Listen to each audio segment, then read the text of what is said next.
Bienvenue sur notre chaîne Fast Cabling. Passionné de technologie, êtes-vous prêt à découvrir les secrets d'une installation de câbles en fibre optique sans faille? Que vous soyez un professionnel chevronné ou que vous débutiez, cette vidéo est votre ticket pour un réseau rapide comme l'éclair et sans faille. Vous pouvez également explorer notre page de solutions ici pour découvrir comment nous pouvons adapter une technologie de pointe à vos besoins spécifiques.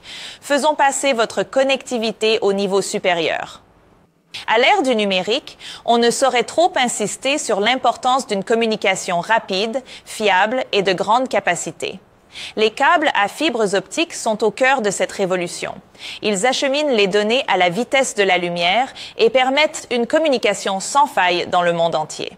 Aujourd'hui, nos objectifs sont clairs. Nous voulons vous donner les moyens d'acquérir des connaissances sur les câbles à fibres optiques et doter les vôtres des informations nécessaires à un processus d'installation sans heurts. Commençons donc par explorer les nombreux avantages de la fibre optique. Les câbles à fibres optiques offrent une vitesse fulgurante, une compatibilité de bande passante inégalée et une fiabilité inégalée. Vous êtes ainsi prêt à affronter la technologie de demain. Ainsi, lorsqu'il s'agit de choisir le bon câble à fibre optique, il est essentiel de comprendre les différences entre les câbles monomode et multimode. La fibre monomode est conçue pour la transmission longue distance et le transfert de données à haut débit. Elle est idéale pour les applications telles que le 40G ou le 100G, où les données doivent parcourir de longues distances sans perte de signal. Bien que la fibre monomode puisse être un peu plus chère à installer, elle est rentable pour un scénario de longue distance. De plus, la réduction de la perte de signal sur une grande longueur en fait un choix efficace. La fibre multimode est plus adaptée aux distances plus courtes. Elle est plus rentable dans un scénario donné en raison de sa capacité à gérer efficacement les transmissions de données à faible vitesse. Et c'est un choix polyvalent pour un scénario où le haut débit n'est pas l'exigence principale. Si vous avez besoin d'un haut débit sur une longue distance, le monomode est la solution à retenir. En revanche, la fibre multimode est idéale pour les applications à plus courte distance et à plus faible débit. Avant d'installer votre réseau de fibres optiques, vous devez donc d'abord rassembler tous les outils et équipements nécessaires. Assurez-vous que vous disposez de tous les outils et équipements nécessaires à l'installation. Ensuite, planifiez soigneusement les itinéraires et le cheminement de votre câble à fibres optiques. Évitez les obstacles. Et si vos câbles sont stockés à l'extérieur, envisagez des mesures de protection telles que des conduits et des câbles blindés. Surtout, ne perdez pas de vue la sécurité. Utilisez les équipements de sécurité appropriés et veillez à ce que tous les membres de votre équipe soient correctement formés aux procédures d'installation des câbles à fibres optiques. Nous nous sommes donc déplacés devant le panneau de démonstration et nous allons mettre en place un réseau de fibres optiques. Derrière moi se trouvent tous les composants dont nous disposons. Examinons donc ensemble le processus. Ici, nous avons le routeur qui fournit le réseau principal. Je vais ensuite utiliser un court cordon de raccordement pour connecter notre routeur à cet appareil compact. Cet appareil s'appelle un convertisseur de médias.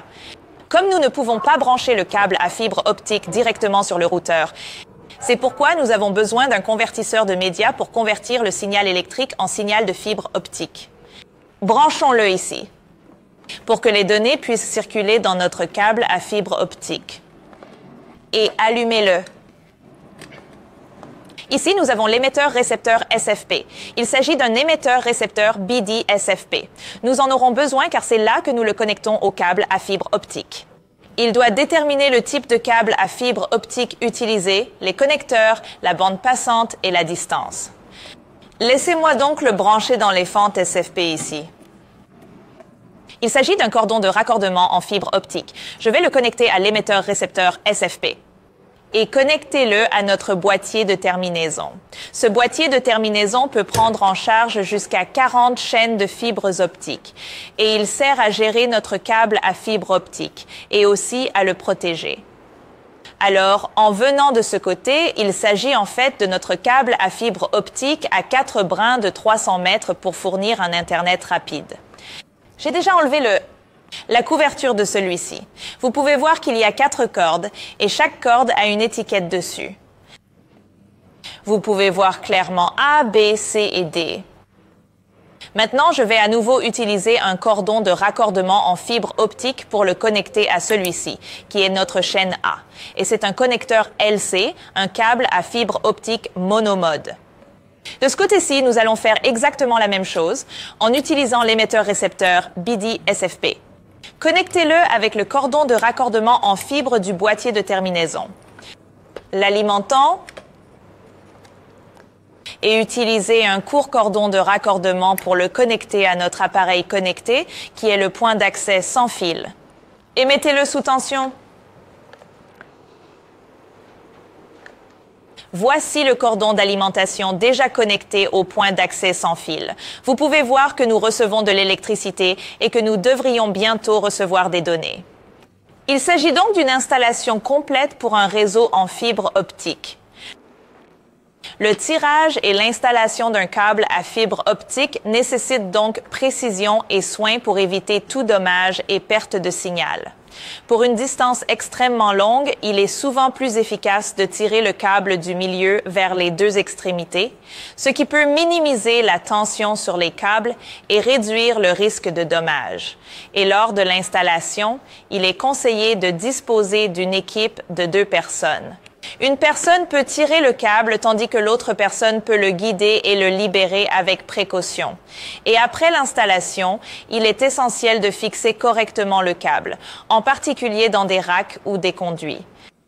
Nous passons maintenant à la dernière partie de notre vidéo, les choses à faire et à ne pas faire. Parlons donc des choses à faire. Inspectez les câbles pour détecter tout dommage avant l'installation. Suivez les directives du fabricant pour la manipulation des câbles. Étiquetez vos câbles pour les identifier facilement. Effectuez des tests de câbles après l'installation pour garantir des performances optimales. Parlons maintenant des choses à ne pas faire. Ne dépassez pas la limite de tension maximale pendant le tirage du câble. Ne dépassez pas le rayon de courbure minimale du câble. Ne pas négliger l'étiquetage et l'organisation des câbles. Ne négligez pas la procédure de nettoyage appropriée de votre connecteur. N'exposez pas vos câbles à une chaleur excessive. Et enfin, ne précipitez pas le processus d'installation, car la patience est la clé. Et merci beaucoup de nous rejoindre aujourd'hui. Je vous retrouve dans la prochaine vidéo.